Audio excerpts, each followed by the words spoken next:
وأصلي وأسلم على المبعوث رحمة للعالمين نبينا محمد وعلى آله وصحبه أجمعين. إن الحمد لله نحمده ونستعينه ونستغفره ونعوذ بالله من شرور أنفسنا ومن سيئات أعمالنا.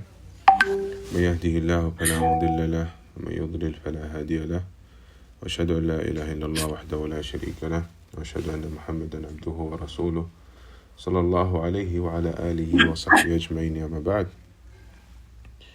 الحديث 25 عن أبي ذر رضي الله عنه أن أناسا من أصحاب رسول الله صلى الله عليه وسلم قالوا للنبي صلى الله عليه وسلم: يا رسول الله، ذهب أهل الدثور بالأجور، يصلون كما نصلي ويصومون كما نصوم ويتصدقون بفضول أموالهم. قال: أوليس قد جعل الله لكم ما تصدقون؟ إن بكل تسبيحة صدقة، وكل تكبيرة صدقة، وكل تحميدة صدقة، وكل تهليلة صدقة، وأمر بالمعروف صدقة، ونهي عن المنكر صدقة، وفي بضع أحدكم صدقة. قالوا: يا رسول الله، أيأتي أحدنا شهوته ويكون له فيها أجر؟ قال: أرأيتم لو وضعها في حرام أكان عليه وزر؟ فكذا إذا وضعها في الحلال كان له أجر. رواه مسلم. Ang hadith na ating pag-aaralan ngayon ay patungkol sa patas, katarungan at pagpapadali ng Islam, specifically sa ibada. Isa sa patunay o katangian ng tunay na reliyon, at yun ay reliyon ng Islam, ay ito ay hindi hinubog para sa espesipikong uri, klase, kalagayan, antas ng mga tao. Ito ay hindi hinubog para sa Arabo lamang. Ito ay hindi hinubog para sa mga mayayaman lamang o sa mahirap, pumapanig sa mga babae, or pumapanig sa mga lalaki, pumapanig lamang sa mga malalakas o may impluwensya, at iniiwanan ang mga mahihirap. Ganon natin susukatin ang katangian ng tunay na reliyon. So, ang reliyong Islam, siya ay katulad na napag-aralan natin sa nakaraang linggo. Ito lang yung natatanging reliyon na kung saan itinuturo o ipinagbabawal ang pang-aapi. Ipinagbabawal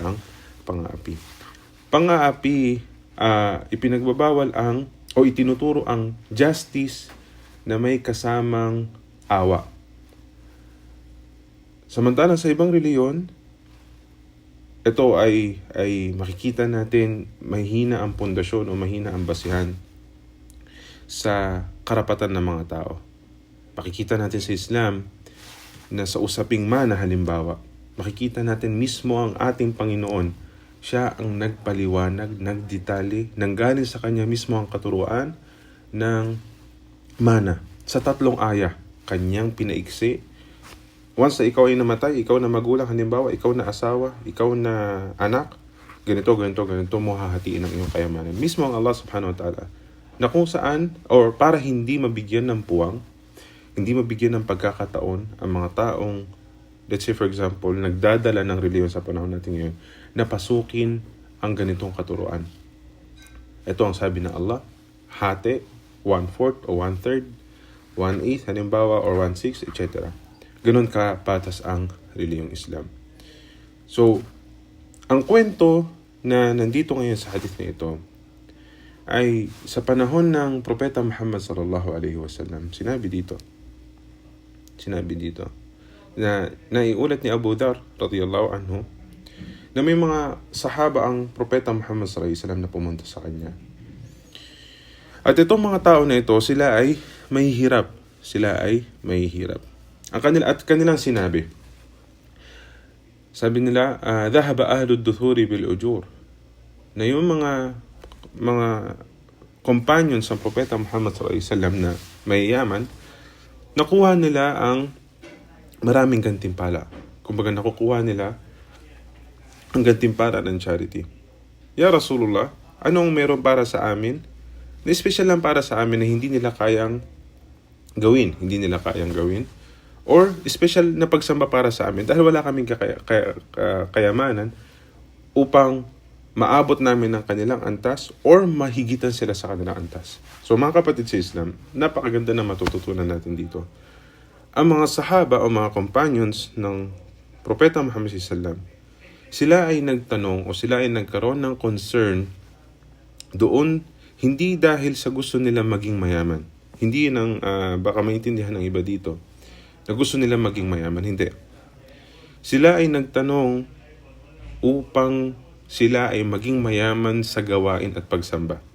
Hindi para maging mayaman sa kayamanan. Kasi kung wala ring kabutihan, wala ring kabutihan na maitutulong yung kayamanan na meron doon sa mga mayayaman, hindi nila ito itatanong.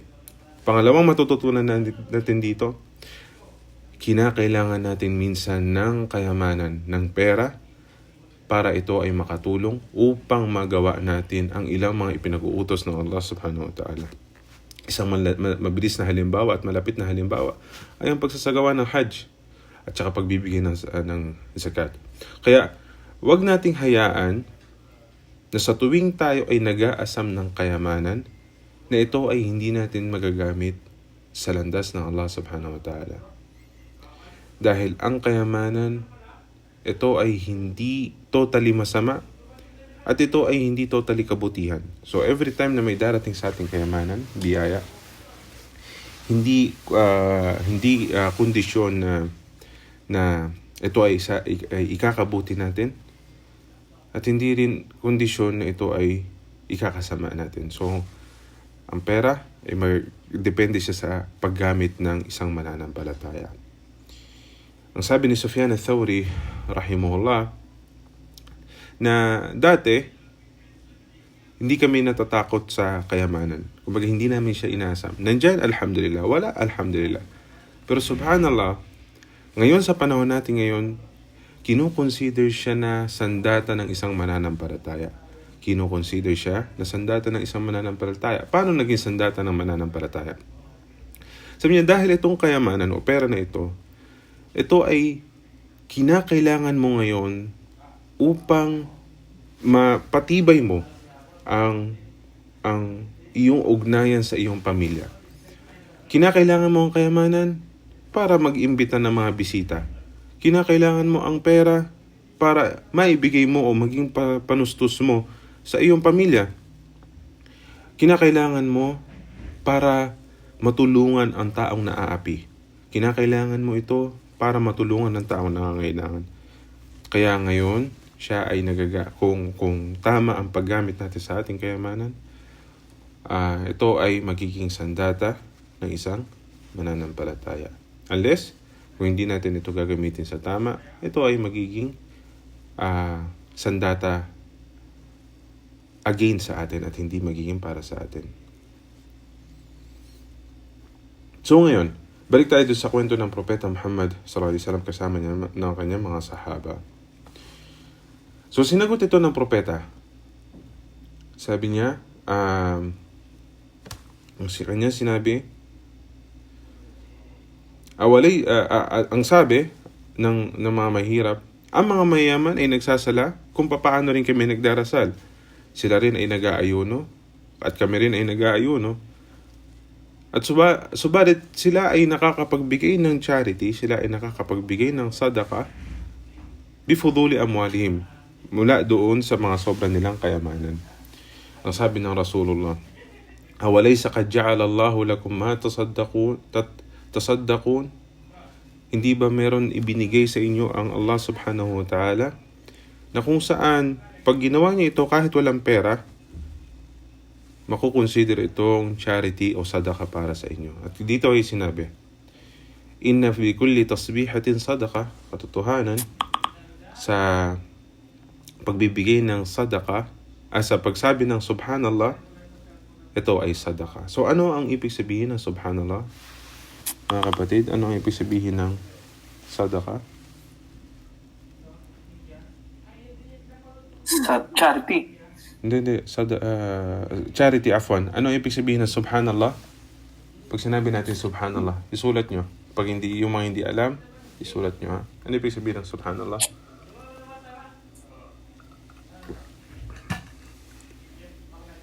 Ano ibig sabihin ng subhanallah?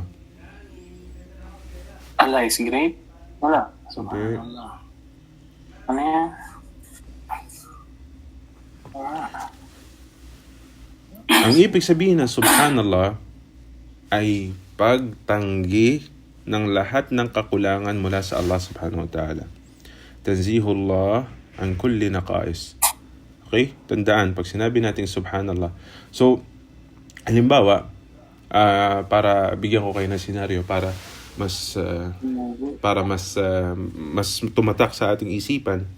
Hindi ba kapag may nangyayaring pangit o may nangyayaring masama o may nangyayaring hindi mabuti, ano sinasabi natin? Alhamdulillah ba?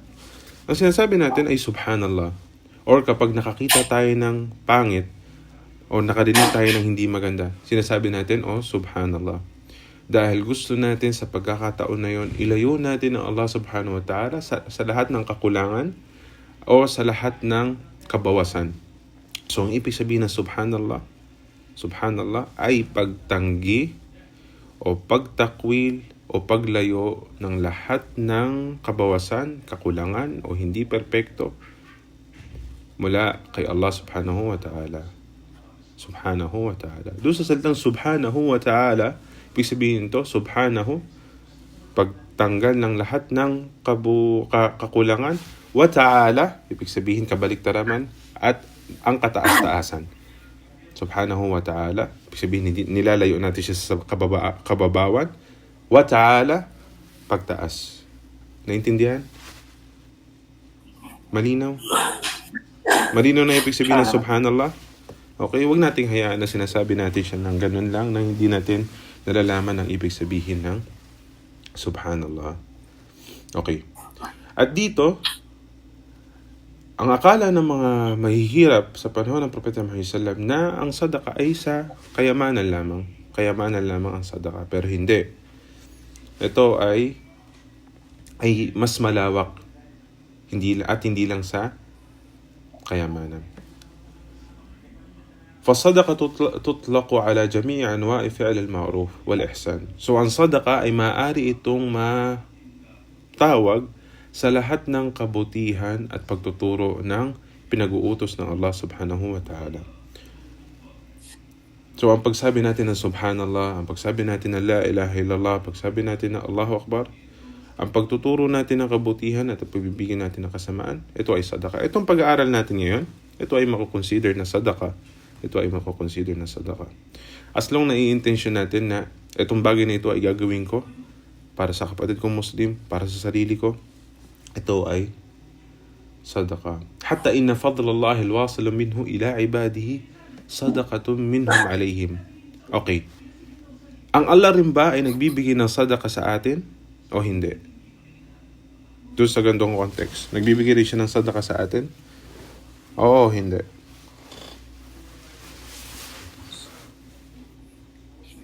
Oo, hindi.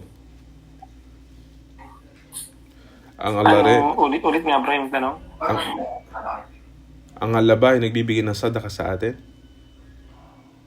Una sinabi natin na ang sadaka ay lahat ng kabutihan na magagawa natin. Lahat ng tama na ating gagawin sa ating sarili man o sa ibang tao, ito ay natatawag na sadaka. So ngayon, pwede ba nating tawagin ang kabutihan na binibigay sa atin ng Allah na sadaka? Yes, totoo. Oo. Ito ay sinabi ng Propeta Muhammad sallallahu alaihi wasallam, sadaqatun tasaddaqallahu biha, qala Nabi sallallahu alaihi wasallam fi qasr as-salati fi as-safar.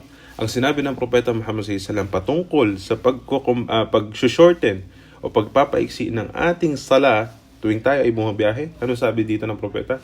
Sadaqatun tasaddaqallahu biha alaykum faqbalu sadaqata. Ang dalil natin, okay?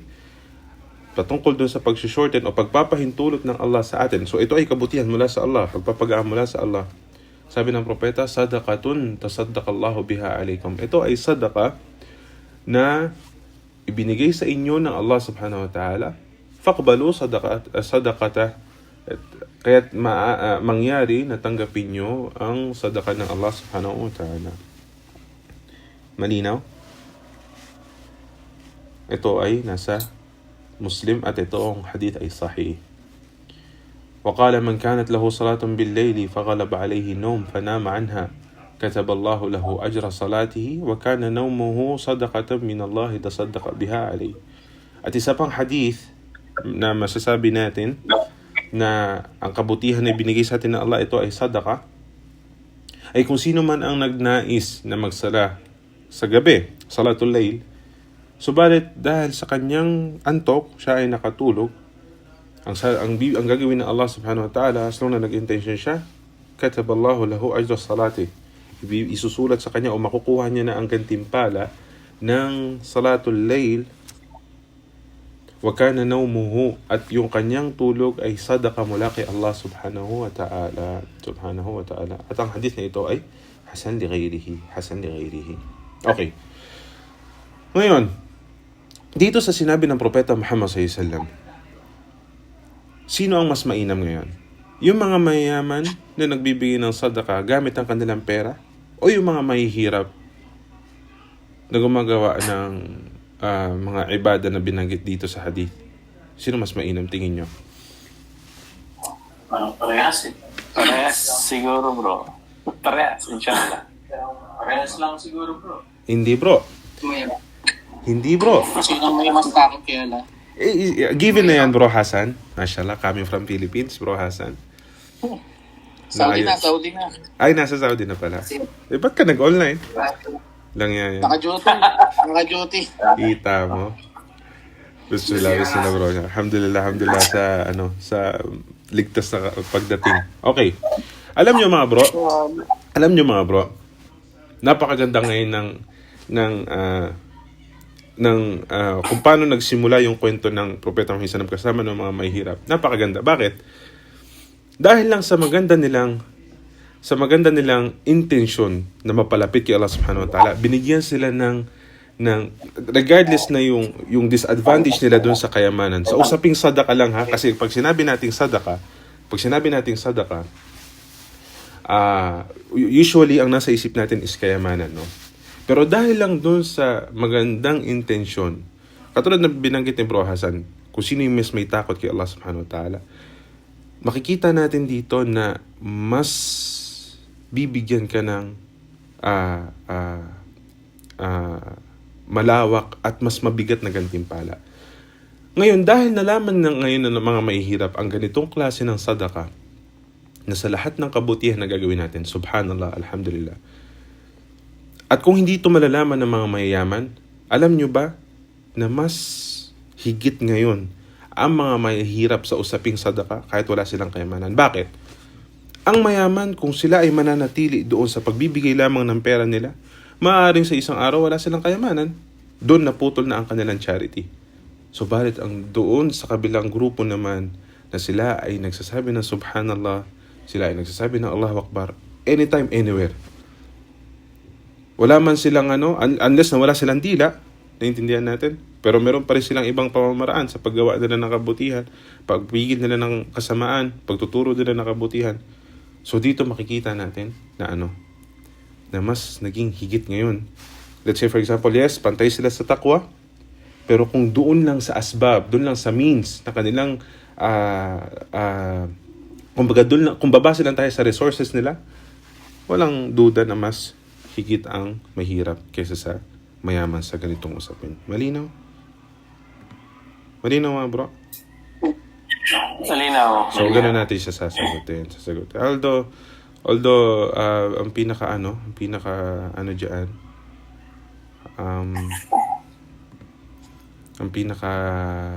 kumbaga ganun kapatas yung pagsagot doon.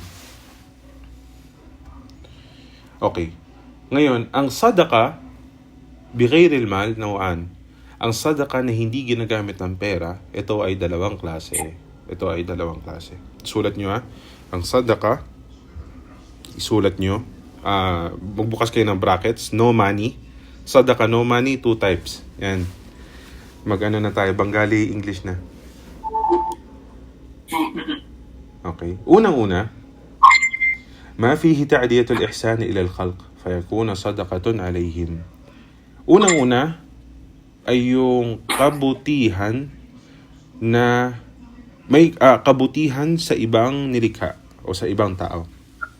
Ito, so papasok dito, alin? وَرُبَّمَا كَانَ أَفْضَلُ مِنْ صَدَقَةٍ بِالْمَالِ. Okay? At minsan, itong kabutihan na ito, itong sadaka nito ay mas higit sa sadaka sa kayamanan. Gamit ang pera. So, papasok dito mga kapatid, yung pagtuturo ng kaalaman, pagtuturo ng pagbabasa sa Quran, pagtanggal ng nakakapinsala sa daan, okay? Pagdudua sa mga Muslim, paghingi ng kapatawaran para sa kanila. So, ito yung unang klase ng sadaka ng walang pera. Yung sadaka sa pagtulong sa ibang tao. Sadaka sa pagtulong sa ibang tao. Malinaw? Malinaw, inshallah. Kagaya ng pagtuturo ng kaalaman. Ano pa? Pagdudua sa mga kapatid nating Muslim. Paghingi ng kapatawaran sa kanila. Okay? Okay. At isa pa sa mga papasok dito, yung kaful adha anin nas. Kaful adha anin nas. Yung ang hindi pagpinsala sa mga tao na iulat sa Sahihain. Sinabi ng Propeta Muhammad sallallahu alaihi wasallam, "Takuffa sharraka 'anil nas fa innaha sadaqa." Ang hindi mo pinsalain o siraan ang mga tao o ang ipigilan mo ang iyong kasamaan na mapunta sa mga tao, ito ay sadaka. Ito ay sadaka.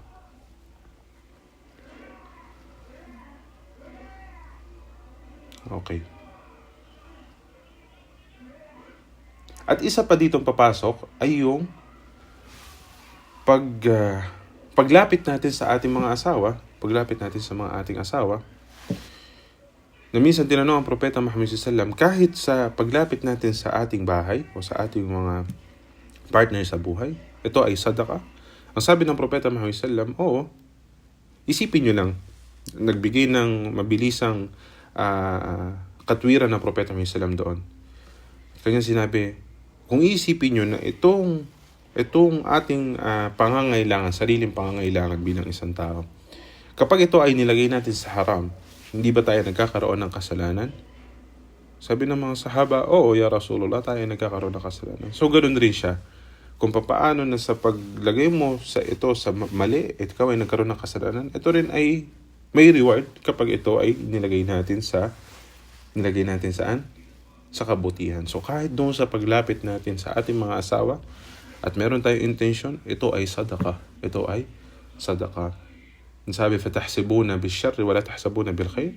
Ang iniisip nyo lang ay yung kung ano yung masama. Subalit, doon sa kabutihan is hindi natin naiisip ang gantimpala na ibibigay ng Allah subhanahu wa ta'ala. So, papasok rin dito sa klase na ito ay yung nafaka natin o yung pagtustos natin sa ating pamilya. Pagtustos natin sa ating pamilya. Sabi ng Propeta Muhammad sallallahu alaihi wasallam, nafaqatur rajul ala ahlihi, ang pagtustos ng isang tao sa kanyang pamilya, ito ay sadaqah. At naidagdag pa sa riwaya, wa huwa yahtasibuha. Ibig sabihin to, kailangan na isama mo sa intention na kasama doon sa obligasyon natin na tayo ay mag-provide sa ating pamilya, i-intention mo na ito ay sadaqah rin sa kanila. Ito rin ay sadaqah. Nagkaroon ng pagkakaibang opinion ng mga scholar kung kinakailangan ba na mag-intention talaga siya na magsadaka. Wallahu ta'ala alam, pero ang nabanggit katulad sa narration, wa huwa yahtasibuha, kailangan ikaw ay may pag-aasam sa gantimpala para makuha mo yung reward. At sinabi dito, hatta al-luqma tarfa'uha ila fi imra'atik, kahit doon sa pagkain na isusubo mo sa bibig ng iyong asawa, ito ay sadaka. Ito ay may gantimpala. At sinabi, afdalud danadir, ang pinakamainam sa parte ng ating kayamanan. Dinarun yanfaquhu ar-rajul ala ayali. Dinar, o ang ibig sabihin ng dinar ay silver or ano. Kasi may dinar, may dirham. Ang dirham, ang pagkakalam ko kung hindi ako nagkakamali, ang ibig sabihin ng dirham ay gold. Pag sinabing dinar, ay silver. So dinar, na ibibigay mo para sa iyong mga anak, ito ang pinakamainam. Or silver na ibibigay mo para sa landas ng Allah, para sa jihad. Wa dinarun yanfaqu rajul ala ashabihi fi sabilillah. O yung dinar na ibibigay mo sa iyong mga kapatid sa Islam para sa landas ng Allah subhanahu wa ta'ala. Kaya nga, isa sa mga na-realize ko, di ba, ito medyo lalabas tayo ngayon. Sa mga kagaya natin, mga OFW, na kung saan tayo ay bumabase sa buwanan nating sahod. Ngayon, nakikita ko na sa mga Pilipino na nagtatrabaho, buwanan, ang binibigyan diin ngayon nila is yung simpatya sa mga kagaya natin na wag mong masyadong ibuhos sa pamilya mo ang iyong sahod. So kung halimbawa, let's say for example, meron kang 3,000 reals, wag mong ibuhos yung 2,500 sa pamilya mo, then magtira ka ng para sa'yo. Now, kung saan umaabot ngayon na sa pagkakataon na mas ibibigay ngayon yung mas maraming parte ng sahod mo sa iyong sarili at yung onting parte is para sa pamilya mo. Sa Islam, baliktad. Sa Islam, baliktad. Alam ba natin na yung ibibigay nating parte ng ating sahod sa ating pamilya, yun yung pinakamainam at pinakamabuti at pinakadakila na parte ng ating kayamanan. So kung ibibigay man natin ang lahat ng sahod natin sa ating pamilya, yun yung nasa landas ng Allah subhanahu wa ta'ala. At ang kabutihan na pumapaloob doon sa 3,000 reals, nandun yung pinakamaraming kabutihan. Not unlike kapag kayong buong karamihan ng ating sahod ay ibibigay natin sa ating sarili, no doubt na ito ay halal, ito ay okay. Pero yung kabutihan ay kaser, o yung kabutihan ay limitado lang kung ito ay ibibigay natin para sa ating sarili. Naintindihan natin, mga brothers? Kaya nakakapagpagaang ng loob every time nararamdaman natin yung sarap, yung tamis, yung saya sa pagbibigay natin sa ating pamilya. Maliit na bagay, alhamdulillah, at usually hindi talaga sapat. Pero kung iisipin natin yung baraka at yung laki ng maibibigay natin sa kanila, kahit minsan kapos-kapos na ating sa sarili, pero yung reward at gantimpala na balik, at alhamdulillah, inshallah, nagdudua sila para sa atin. Alhamdulillah, wala man tayong naibigay na mas kinakailangan natin yung dua nila para sa atin kaysa doon sa perang na ibibigay natin para sa kanila, kaysa doon sa pera na ibibigay natin sa kanila. At sinabi rin ng Propeta Muhammad sallallahu alaihi wasallam, inna nafaqataka ala ayalika sadaqa wa inna ma ta'kulu imra'ataka min malika sadaqa. Ang tustos mo sa iyong mga pamilya ay sadaqa, at kung ano ang kakainin ng iyong asawa mula sa iyong pera o kayamanan, ito ay sadaqa. Ito ay sadaqa. Okay. Sinabi rin ng Allah subhanahu wa ta'ala sa Quran, لا خير في كثير من نجواهم إلا من أمر بصدقة أو معروف أو إصلاح بين الناس ومن يفعل ذلك ابتغاء مرضات الله فسوف نؤتيه أجرا عظيما. Na walang kabutihan sa karamihan ng ating mga salita, maliban na lamang po ang salita natin ay sadaka, kabutihan, o pag-aayos sa pagitan ng mga tao. Ibig sabihin, lahat ng ating sinasabi, ito ay walang kabutihan, maliban lamang sa pag-uutos ng sadaka, at papasok dito yung sadaka ng pera at saka sadaka ng kabutihan, generally speaking, o pag-alala sa Allah, or sa pagtuturo natin ng kabutihan or sa sinasabi natin upang magkaayos ang mga tao. O may yaf'al dhalika ibtigha'a mardatillah, sino man ang gumawa nito upang makamit ang gantimpala at upang siya ay kalugdan ng Allah, fasawfa nu'tihi ajran 'azima.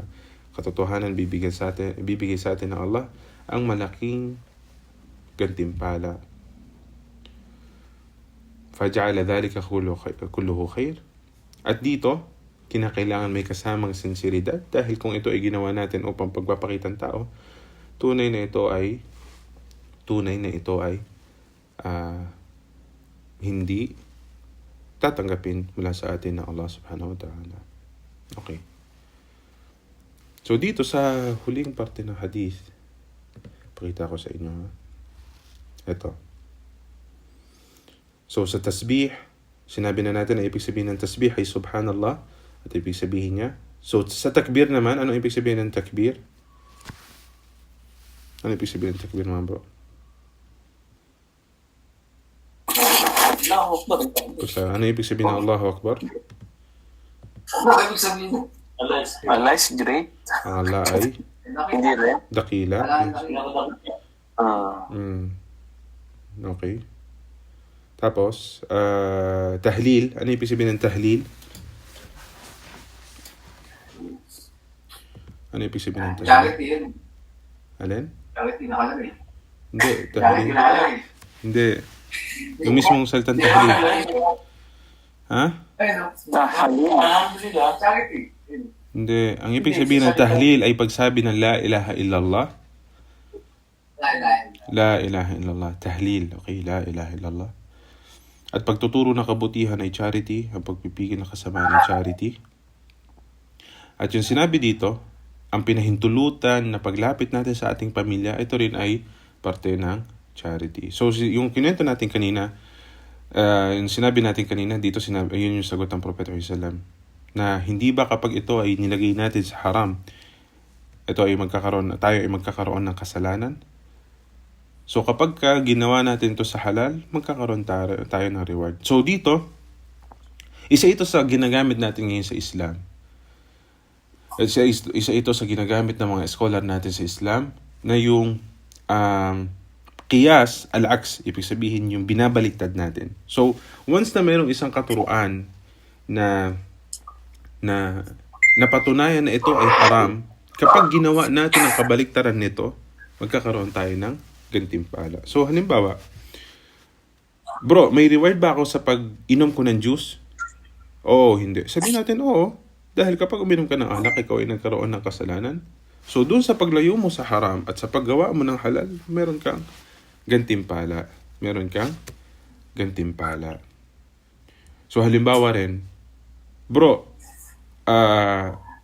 doon ba sa, or ganito, sinabi ng Propeta Muhammad sallallahu alaihi wasallam na kung sino ang nagtambal kay Allah subhanahu wa ta'ala at siya inabutan ng kamatayan, siya ay papasok ng impyerno. So kung babalik rin natin yon, kung sino ang namatay na Muslim at nagsasabi na la ilaha illallah, siya ay papasok ng paraiso. So ginagamit yan usually ng mga scholar natin sa isa pang halimbawa, sinabi ng Propeta Muhammad sallam, kung sino ang nais siyang bigyan ng pagkalooban ng kabutihan, ito ay bibigyan niya ng pangunawa sa kanyang reliyon.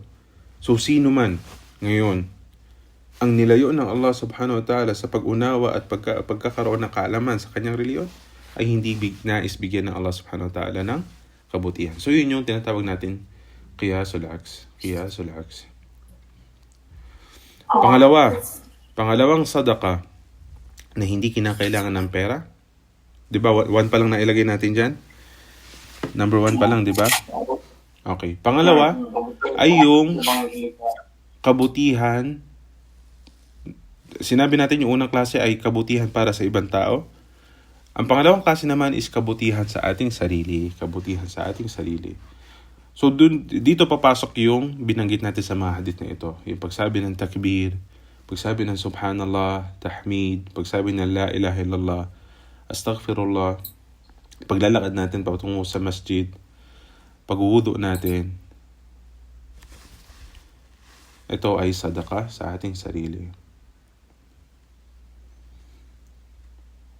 Okay. Ngayon, وقد تكاثرت النصوص بتفضيل الذكر على صدقة بالمال. At marami ang dalil na mas mainam ang pag-alala o pag-dhikr, pag-supplication o pagsabi ng dhikr or pag-alala kay Allah subhanahu wa ta'ala kaysa sa sadaka natin sa ating kayamanan.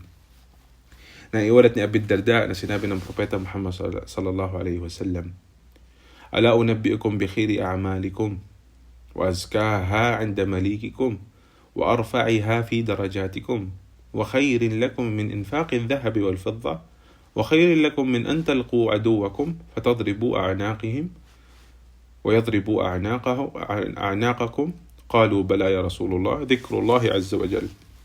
Napakagandang hadith. Sinabi ng Propeta Muhammad sallallahu alaihi wasallam, hindi ko ba sasabihin sa inyo, hindi nyo ba nais malaman ang pinaka mabuting gawain nyo at pinaka ninanais ng inyong Panginoon at pinaka mataas sa inyong antas? Mas mainam pa ito kaysa sa pagbibigay nyo ng ginto at pilak, at mas mainam din ito na sa inyong pagharap sa inyong mga kalaban, na kung saan puputulin nyo ang kanilang mga ulo at puputulin nyo ang kanilang ulo at puputulin nila ang ulo ninyo. Sabi ng mga sahaba, ano ito ya Rasulullah? Sabi ng Propeta Muhammad SAW, ang pag-alala kay Allah subhanahu wa ta'ala. So dito malalaman natin na mas mainam ang hadith, ang pag-alala kay Allah subhanahu wa ta'ala kaysa sa pagbibigay ng sadaqah, pagbibigay sa sadaqah gamit ang ating pera. At naiulat din kung sino ang pinaka mataas na antas sa araw ng paghukom. Ang sabi ng Propeta, الذاكرون الله كثيرا, sila yung mga parating inaalala ang Allah subhanahu wa ta'ala. Niya kahit na yung mga taong namatay sa landas ng Allah o yung mga nagjihad, na kung saan ang kanilang bungo ay winasak ng mga hindi mananampalataya, mas mainam pa rin ng isang antas ang mga umaalala kay Allah subhanahu wa ta'ala. Okay. So yun lang yung patungkol sa hadith natin ito. Inshallah, nakuhaan natin ng aral. جزاكم الله خيرا. سبحانك اللهم وبحمدك أشهد أن لا إله إلا أنت أستغفرك.